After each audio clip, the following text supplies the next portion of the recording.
ఎన్నికల్లో తనను గెలిపిస్తే మహబూబ్నగర్ నియోజకవర్గాన్ని ఎన్ని రంగాల్లో అభివృద్ధి చేస్తారని బీజేపీ ఎమ్మెల్యే అభ్యర్థి మధుసూదన్ రెడ్డి అన్నారు.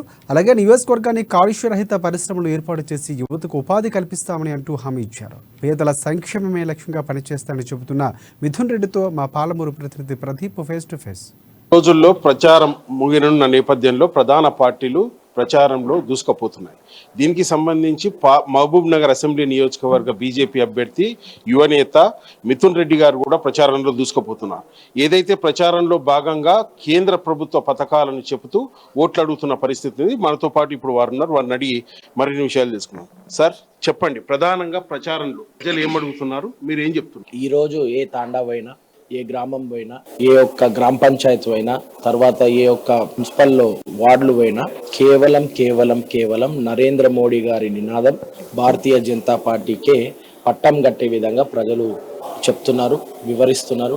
ఎందుకంటే ఆనాడు కరోనా కాలంలో కూడా మా ప్రాణాలు కాపాడి ఉచితంగా టీకాలు ఇచ్చింది నరేంద్ర మోడీ, ఉచితంగా బియ్యం ఇచ్చింది నరేంద్ర మోడీ, ఉచితంగా రేషన్లు ఇచ్చేది నరేంద్ర మోడీ, పిల్లలకు ఉద్యోగాలు ఇచ్చింది నరేంద్ర మోడీ.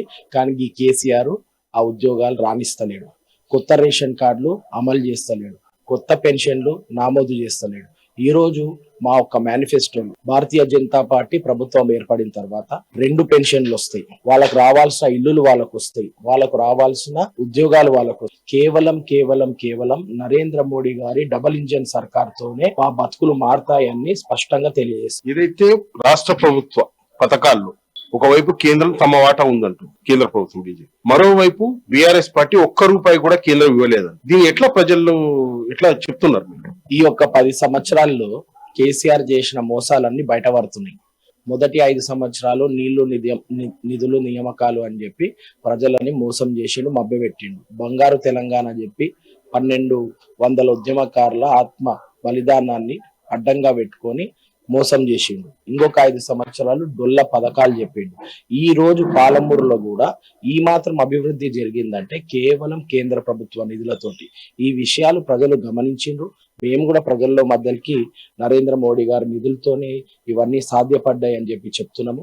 ఈ యొక్క బీఆర్ఎస్ ప్రభుత్వము కేవలము ఫోటో స్టంట్లు, పబ్లిసిటీ స్టంట్లు, అడ్వర్టైజ్మెంట్లతోనే పరిమితమైందని చెప్పి ప్రజలే మాకు చెప్తున్నారు. మహబూబ్ నగర్ లో ప్రధానంగా 2014 ముందు 2014 తర్వాత జరిగిన అభివృద్ధి తనకు రేపు గెలవబోయే అంశం అంటున్నారు. మరోవైపు కాంగ్రెస్ గానీ బీజేపీ గానీ అభివృద్ధి మాటను అవినీతి కూడా జరిగిందంటారు. ₹1 అవినీతి కూడా జరగలేదు, అభివృద్ధి చేశానంటారు. ఐటీ గానీ, యువతకు ఉద్యోగం గానీ, ఉపాధి కల్పన గానీ, తర్వాత రోడ్లు గానీ, పార్కులు గానీ ఇవన్నీ చేశారు అని అంటున్నారు బీఆర్ఎస్ మంత్రి. ఈ రోజు ఈ మంత్రి గారు చేసింది ఒకటే, ప్రజలని ఇబ్బంది పెట్టి వాళ్ళను భయభ్రాంతులకు గురి చేసి. ఇక్కడ పాలమూరులో పాత రోజులలో అందరూ కలిసి మెలిసి ఉండేవాళ్ళు. కేవలం ఎలక్షన్లు వచ్చినప్పుడే విమర్శించుకునేవారు. ఆ తర్వాత ఏ నాయకుడు వచ్చినా సోదరా భావంతో అన్ని కలుపుకొని పోయేవాళ్ళు, అందరికీ సేవ చేసేవాడు అని చెప్పి పాత రోజులలో చెప్పేవాళ్ళు. ఈ రోజు బీఆర్ఎస్ వచ్చిన తర్వాత, ఈ మంత్రి వచ్చిన తర్వాత target politics, corner politics, revenge politics ఇవన్నీ ఆయన ప్రవేశపెట్టి ఏ రకంగా దౌర్జన్యంగా కబ్జాలు, దోపిడీలు, కమిషన్లు, ఆ విధంగా బెల్ట్ షాపులు మాత్రం పర్ఫెక్ట్ గా చేసిండు. ఎందుకంటే ఎక్సైజ్ మంత్రి కదా, ఏడవడితే ఆడ బెల్ట్ షాపులు మాత్రము బాగా ఆ పని మాత్రం బాగుంది వీళ్ళది. చెప్తున్నా కదా, ఈ మాత్రం డెవలప్మెంట్ కూడా పాలమూరులో జరిగిందంటే నరేంద్ర మోడీ గారి నిధులతోటి. మన హైవేస్ గాని, తర్వాత ఉచిత రేషన్, ఉచిత బియ్యం, తర్వాత ఈ యొక్క సర్పంచ్లకు వచ్చే నిధులు కూడా కేంద్ర ప్రభుత్వం ఇచ్చినట్టువే. అడగండి మీరు, ఆ డబ్బులు కూడా ఈ యొక్క బీఆర్ఎస్ ప్రభుత్వము దోచుకదిన్నారు. కాబట్టి మేము అనేది ఏంది, డబుల్ ఇంజన్ సర్కార్ రావాలి. నరేంద్ర మోడీ కేంద్రంలో, రాష్ట్రంలో కూడా నరేంద్ర మోడీ ఉంటే ప్రతి గ్రామం, ప్రతి ఇల్లు, ప్రతి బిడ్డ బాగుపడతాం.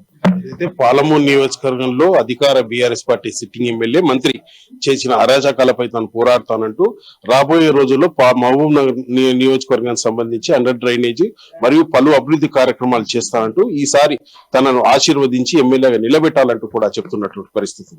ఇది ఇక్కడి పరిస్థితి. వీడియో జర్నలిస్ట్ రాజేష్ తో ప్రదీప్, అమ్మా న్యూస్, మహబూబ్ నగర్ నుంచి.